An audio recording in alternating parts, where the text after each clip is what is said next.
Hello, everybody, and welcome back to our How To Corner. In today's episode, we're going to talk about how to treat a hamstring injury. But before we get started, please like, share, subscribe, follow, comment, ask us questions, let us know what you think about the content. And with that, let's get going. The agenda for the day of the talk, we will touch on several different pillars. The first part is going to be understanding hamstring injuries. Next, we're going to talk about the immediate treatment thereafter, the medical evaluation, the rehab and recovery, prevention of re-injury, as well as return to play guidelines. Now, let's get to the first piece, understanding hamstring injuries. Now, when you first have a hamstring injury, the thing that you can't really determine is the grade of the injury, but the grade of the injury is very important. Whether it's one, grade one, all the way to three, that determines basically your time out, and then a tear and a rupture. So, when you have a hamstring injury, a strain of a muscle, what ends up happening is that you do have tearing. The amount of tearing is what the grading is about. So if you're grade one, you probably have some mild tearing. If you're two, you're probably moderate, and three, you're probably up to a rupture, right, of some kind. The symptoms that follow is usually swelling, bruising, pain, weakness, as well as a popping sensation is what people feel sometimes when they're actually experiencing that injury during the activity. And then the question is why proper treatment is vital to recovery. With a hamstring injury, most of the time, it's an eccentric injury, meaning that it's an actual stretch injury, meaning you were doing something and you were in a position where your hamstring was trying to slow you down or stop you or extend. And as a result, you had a failure in the muscle tissue at some level. Now, the reason that proper treatment is so vital is because how hamstring injuries heal. There's a lot of fascia around a hamstring. There's a lot of soft tissue involved. There's a lot of swelling, bleeding. There's a lot of muscle there that has to slide past other muscles or muscles within the hamstring in order to be able to contract. And so the hamstring is vast, as well as it crosses the knee and it goes all the way to your actual ischial tuberosity, which is basically the base of your butt, which is what you sit on. So the proper treatment is so vital because the hamstring injury can range from the bottom of your butt all the way down to the back of your knee. So there's a lot of miss that can happen with your recovery, and you don't want that to happen because that will slow you down when you're trying to return to the sport. So let's talk about immediate treatment the first 40 hours. Me personally, you need to cool the hamstring down.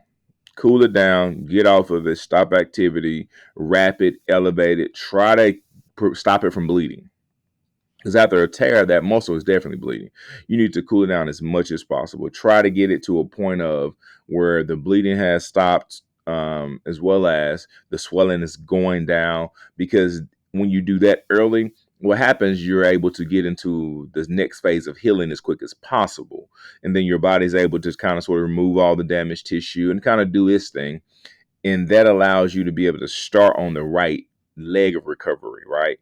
We started right. Now we can probably progress a little quicker if possible, but avoid heat and stretching at all, possible turns. Somebody would say stretching makes it feel better. Yeah, because you're tearing the muscle again. So early on, avoid it. Now let's talk about the medical evaluation. Whew. Now this is right here is where it becomes tricky because you're having to determine when do you see the doctor? When do I see the doctor? When? Truth be told, there's a wide range of things that probably could get you to the doctor office. Is really about the actual injury as well as just your process. If you're already tied into a clinic of some kind, you see a doc throughout the week as far as they deal with you all's recovery, or they're in the building or whatever, you probably want to go ahead and get one as quick as possible. But if you don't have access to that, which here in Mississippi, a lot of athletes don't have access to their doctor, or being able to get an MRI as quick as possible, then you probably want to see your therapist, your physical therapist, preferably someone who's very experienced with these type of injuries, which will definitely help you to be able to get a better understanding of what you need to do. So now, as far as some visual markers that get you in the mindset, I need to go see a doctor. If you have a lot of bruising in that hamstring and it looks black and blue, like it, you need to go to see a doctor. Go to the hospital. Go ahead and get it, looked at. If you're not able to put any weight on it, walk at all, like nothing at all, go get it looked at. And if you have severe pain that just does not let up within the first 48 hours, go get it looked at. And then the tools that you normally use are going to be pretty standard. You're going to get an MRI most likely. I would say physical examination, but a lot of times that's going to be more in your physical therapy slash rehabilitation clinics. They tend to do a little more physical examination. The docs tend to, they do a visual assessment, but then they want to get the MRI done. Especially when they see some of the things I talked about earlier with the classical signs of large bruising, inability to walk, severe pain, and they can do an ultrasound also over top of it. But when they're doing all that, they're trying to identify the grade. So once they identify the grade, then it moves to the next stage, which is rehabilitation and recovery. How do you do it? When do you do it? What does it look like? When does it start? So this is my advice to everybody involved, right? Say this pretty quickly. You need to find a therapist that does this. Okay. Find you a physical therapist, a DPT that's really dope at this. Not everybody's created equal because a hamstring injury can become lingering if you get the wrong people involved, and then you don't want to get to the place of tendinopathy where you're just having constant hamstring injuries. You can't identify why it keeps failing on you, and then you're in a place where you're basically not healing. Now, when you get to the right PT, what I would definitely suggest as far as my general stance on how recovery looks, very early, there's just general range of motion, pain management. There's a lot more manual work from the therapist, working on the hamstring, doing certain things that would actually help the hamstring to heal, trying to remove the swelling out of the hamstring, doing some modalities, cold, e-stim of some nature to be able to really alleviate some of the symptoms that you're having, but then also start to get your body to start healing a little bit more rapidly. And then you move to phase two. So somebody asks, how long is that? So phase one is about 2 to 3 weeks, really, just being real with you. If it's severe, it's 2 3 weeks. If it's not severe, it's still about 2 weeks. Because you want to get through that first 14 days before you get to that subacute phase where you're starting to heal a little bit more rapidly. Stuff is being laid down by your body within your hamstring. So that's when you move to the intermediate stage. When we say mild stretching, what we really mean is PT assisted stretching. You want somebody to basically range you to a point where you can kind of feel the discomfort, but then we don't go past that. Why are we doing that?